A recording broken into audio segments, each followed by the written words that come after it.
So yeah, all I'm going to say is the WNBA and WNBA teams are not going to be happy.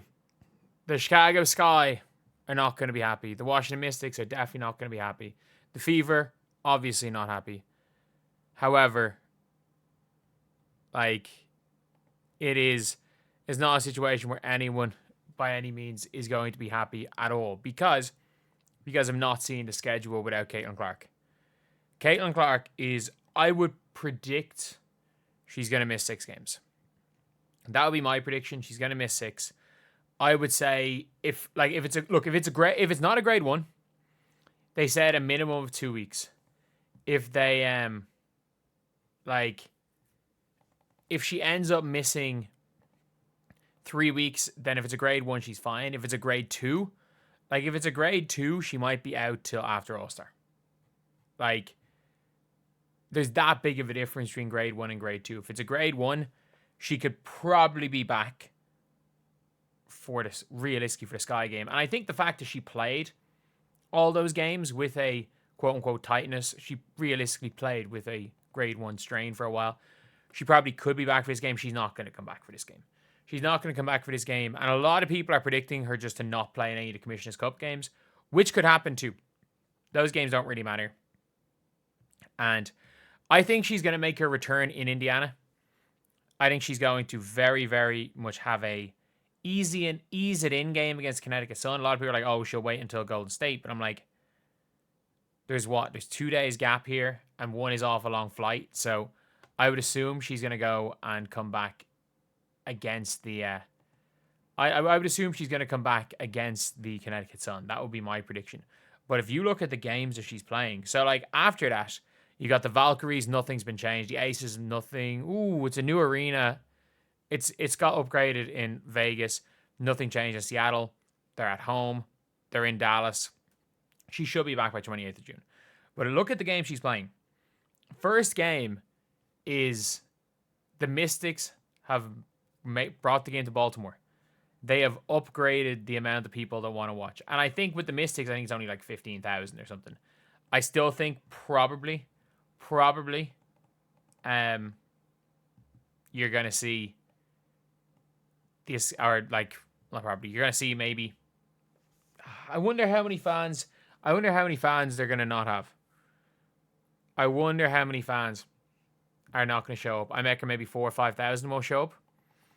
I reckon it'll be 2/3 full. I reckon this game is at home. I wonder how many people are going to attend this game. I would say maybe with on the 31st, I'd say maybe you get of the 17,000 or 18,000, whatever it is, maybe you get 13,000, 14,000. 13,000, 14,000 would still be great. Then they play the Mystics at home. I guess maybe you get the same. Maybe you get less because it's on a Wednesday. You might get more because it's on a Saturday. I don't know. And then the Chicago Sky game. This is a game in Chicago. This is a game, by the way, that sold out straight away, but there are 20,000 seats. There are 20,000 tickets to be sold for this game. And I genuinely think we could be looking at not half full. Because it's not going to be half full. We could be looking at 6,000, 7,000, 8,000 spare seats. I wonder what price tickets are now. I'm going to look up what price tickets are. Sky versus Fever tickets. I wonder how much. So I'm going to look again. I'm not going to even look at Ticketmaster. I'm going to look at, say, using the likes of SeatGeek and stuff. So right now the tickets have gone. By the way, the last time that I checked, these tickets were it said from, I'm not joking when I say this, it said on tickets on SeatGeek, it said from $100, and now it says from $50. So right now, everybody is trying to sell their tickets. As you can see, one's up for 200 in the bleachers, 293 here. That's what they were selling for before this injury. Right now, you can get 300 seat. You can get for $300 almost courtside. I would not be surprised to see they're $3,000 a little bit off.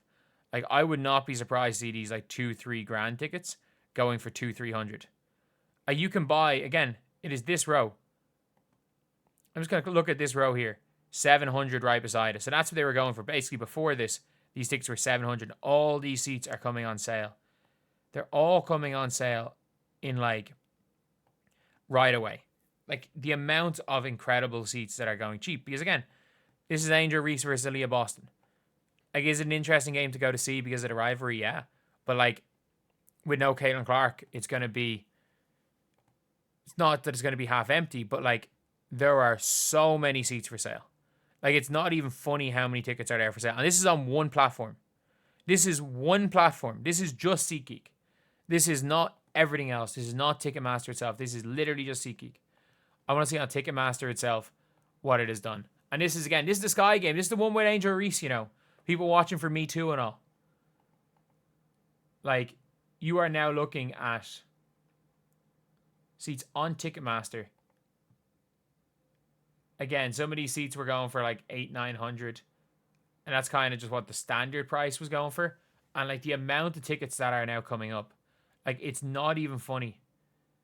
Like I'm looking at resale and they're like 500. They were like 500 for certain tickets resale. And now you can see they're like nearly nothing. This stadium has half is an exaggeration. But this is on Ticketmaster. This is just on Ticketmaster. There are this many spare seats. There are thousands of spare seats for this game. Like, I want to see what price the Fever versus Mystics game ticket are. Like, it is...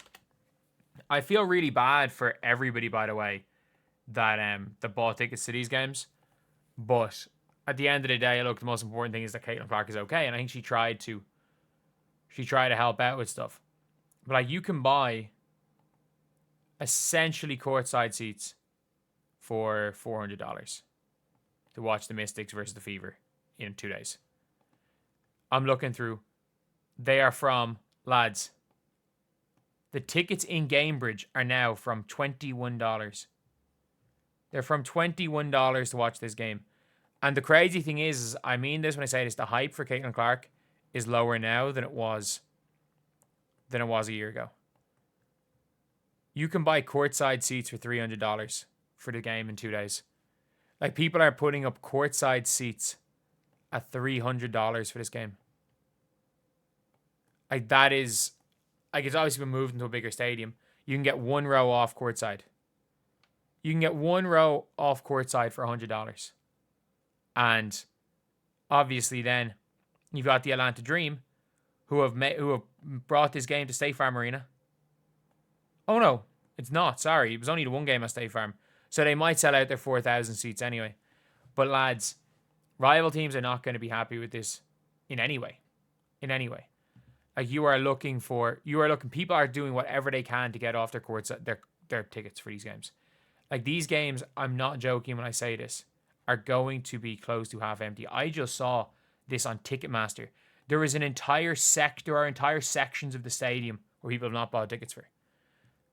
So I think the scary part is that there is already a hype that is dwindling for Caitlin Clark in the WNBA because of how boring her games have been, no offense. How boring the games have been to start the year outside the Sky game. There's already that bit of dwindling hype. I think there's not dwindling hype for the NBA, for the WNBA. I think it's kind of relevant, but like, I think there's dwindling hype specifically for the Caitlin Clark show. And now rival teams have got to put up with that. And the fact that they've booked out huge stadiums that it does not look like they're going to be able to sell out. Like, the Mystics is not even a big stadium, but it's going to be half empty. It's going to be half empty in a few days. They're probably relying on a lot of tickets being sold straight away. But anyway, yeah, that is pretty much it, lads. That's the video. I'll see you guys.